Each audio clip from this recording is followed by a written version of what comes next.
Hey guys, welcome back to my channel. Today I am excited to be joining Shu-wen from Shu Puff Creations here on YouTube with her Stretch Your Stamps scrapbooking community. Now September is Alpha Stamp month. You know I love Alpha Stamps, so I am going to create a page in my Life Crafted album and just share with you one idea for using Alpha Stamps. Today we're also being joined by Jackie and Andrea, so I will leave a link to all three of these ladies down in the description box. Once you finish watching my process video, head over and see what they have in store for you. I'm also going to add in an extra video link down the bottom here because I have popped up a separate video for today, so giving you 10 different ideas for using Alpha Stamps in your scrapbook, traveler's notebook, Life Crafted, any little layout that you've got. I've got 10 different ideas for you to use those Alpha Stamps. Now today, like I said, I am working on my Life Crafted album, and I had these two photos. They sort of went together because it's the end of winter here, guys, and I am over it. I am over winter, so looking forward to spring. I took these two photos one morning when I was just thinking, I cannot wait. I cannot wait for the warmer weather. So I decided to document those today in my Life Crafted album. The photos are very kind of heavily blue and orange sort of toned. And when I was thinking about what collection would go nicely with that kind of tones, I was looking through my stash and I came across Heritage, the Heritage collection from Crepe Paper. I decided that would be totally perfect. The issue is I have a ton of embellishments left over and very little paper, so I actually printed out a few of the digital papers from AC Digitals. I have the Heritage collection there as in digital form as well, so I printed out a few of the papers that I thought would work nicely with this layout. And despite a few issues with my paper trimmer, I desperately need a new blade for that thing. I have picked out some base pages, so this really nice striped kind of ledger paper. I've trimmed that to 5 by 8 1/4, two sides there, so it's actually 10 by 8 1/4. I used just a page protector from the Life Crafted album and a single hole punch just to make sure that those holes line up. And then I went ahead and picked a contrasting pattern, which is this kind of orangey toned grid pattern here. And I am just measuring out kind of the bottom half of this layout. So I know you guys love it when I post my mistakes in these videos, so that's what you're watching here. I'm actually going to end up doing this twice. This is the paper that I'm going to stamp my title on, and I want my title to say Winter Blues. So I basically measured out this paper so that it would allow me to stamp my title at the top and put my littlest photo in underneath. I split that into two, and then I held that up against my base pages and punched those holes so that everything is going to align nicely when I adhere it together. I am also just trying to work on these as one piece, so I'm adding a little bit of washi tape onto both the back of the base pages and these papers here, just to hold everything in place and make it getting straighter a little bit easier. You can see me here, I've got my ruler guide. I decided I would adhere that onto my desk so that I could keep that paper nice and straight and stamped nice and straight. And so I'm going to go ahead and start stamping my title. I have done a tiny little bit of planning here. So I have worked out that my title is going to fit. I have worked out that it is going to be a tight squeeze. But the issue that I'm going to have is that I have not placed my title in the right place. So the stamp set that I'm using is the Spencer Outline Alpha from Citrus Twist. It is, you can see, one of my most well-used and loved alpha sets.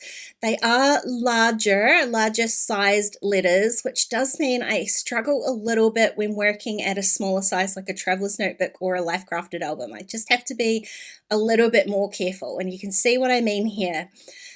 Because I've got that gap in the middle of my layout where I have to have the holes so it goes into my ring bound album. It just means that when I have a two-word title like this that I'm spreading across the page rather than stacking underneath each other, I just need to be a little bit careful about that spacing, and I definitely wasn't.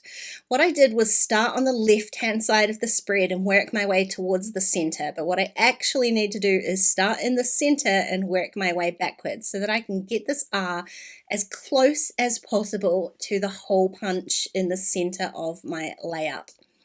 That means that the gap between winter and blues is going to be a lot smaller than when I start on the left-hand side and work my way backwards. So that's just one little hint that I have for this type of album layout. Start in the center and work your way backwards. So it does help to have that title written down so you don't misspell anything accidentally. But you can see here, by the time I finish the word winter, I'm a lot further away from the left-hand side of the page than I actually was. Now, if you're just going to use your alpha stamps to stamp out a title like this, it probably doesn't matter if you're stamping over top of the holes or not. In fact, I definitely would have made the gap between winter and blues a whole lot smaller. But what I have planned today is I want to show you a different way to use your alpha stamps, especially outline stamps like this, and that is that I'm going to stamp with pattern paper. Now, I know that sounds a bit strange. How am I going to do that? What I've done is stamped my outline, and then I am going to use a knife and my cutting mat, and I am going to cut out the inside of the letters. That way I'll be able to back this piece with another pattern paper and it will look like I have stamped pattern paper. Now, there are a few ways to go about this. What I'm doing today is I have stamped purposefully these letters in black ink, and when I'm trimming out the inside of them here, I'm trimming on the inside of that black line. So after I cut out these letters, the outline is still going to show, and I did that for a couple of reasons, mainly because there is a lot of black in my photo, and there's black in the collection, and I want to make sure that that title includes a little bit of black as well. But if that wasn't the case, you could definitely stamp in a much lighter ink, use the lightest ink that you've got, and you can also cut on the outside of that line, and that way you don't get the outline like you can see I have here. You will just see the pattern paper. So now we're getting a bit further through. We can see a little bit more of how this layout is coming together. I could definitely leave it like this. I don't need to add the pattern paper in behind there because I have got a patterned paper background. I quite liked the way that that looked. But what I wanted to do was add in a little bit of that kind of darker blue. So I've got another one of those digital papers that I've cut here. So it's got kind of a chevron design on it. I'm just going to trim out some strips. I don't need the whole piece. I'm just going to trim out a strip of that. And I can adhere that in behind my hand cut file title. And then it looks like I have stamped a pattern paper. Super easy. It doesn't take that long to cut out your title like that. Just be really careful that the knife is always facing away from you. Keep your fingers out of the road of the blade, and it doesn't take any time at all. I'm just running around the edges of these letters with some Scrapbook.com smart glue, also the little holes, because my pattern paper is going to end up adhered behind those as well. So I want to make sure that they're not going to come loose. I am pulling off the washi tape now because I'm going to cut the strip down and just do it in one side at a time so that I can get the strip down the middle. The other thing I want to do is make sure I'm adding a little bit of glue at the top there, because once I adhere this entire piece onto my base page, I don't want anything to be loose at the top. So I'm going to repeat that process on my second half, and then all I need to do is just go back in and re-hole punch the hole that second pattern paper is just mildly covering up. I think it's just one hole that's like sort of half covered there. Now, I came across one little issue. I obviously did not measure this quite properly. I have already gone ahead and typed my journaling just straight onto that background piece there, and I did make a little pencil mark, but I've obviously gone below that piece, so I ended up having to sort of re-trim the top of this pattern paper piece so that it didn't cover up the journaling lines that I've got, and then I can go ahead and just adhere both of these pieces onto my background.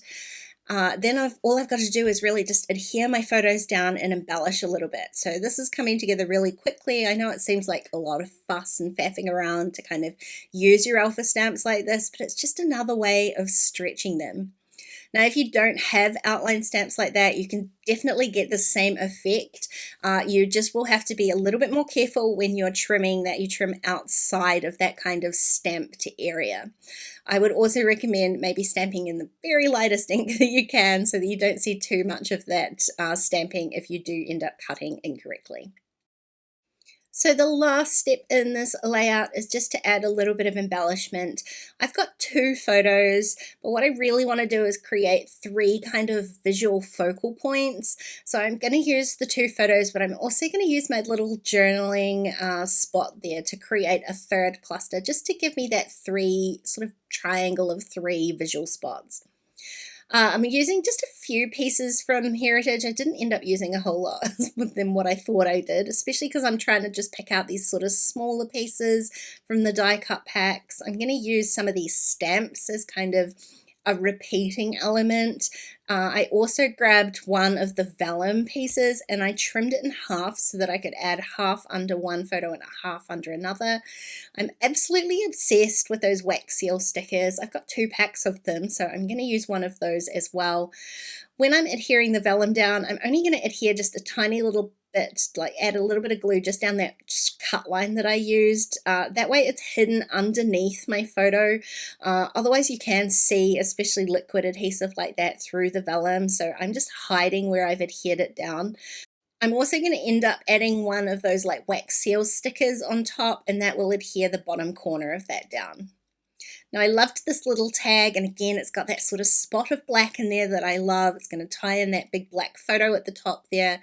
I'm just going to tuck that onto the left of my journaling and add that little stamp piece on the right, and that just helps create that 3rd cluster. So I'm doing the same glue technique with that other piece of vellum up the top here. I am adding my photos though with a bit of double-sided tape, just because I want to make sure that everything here is really well stuck down.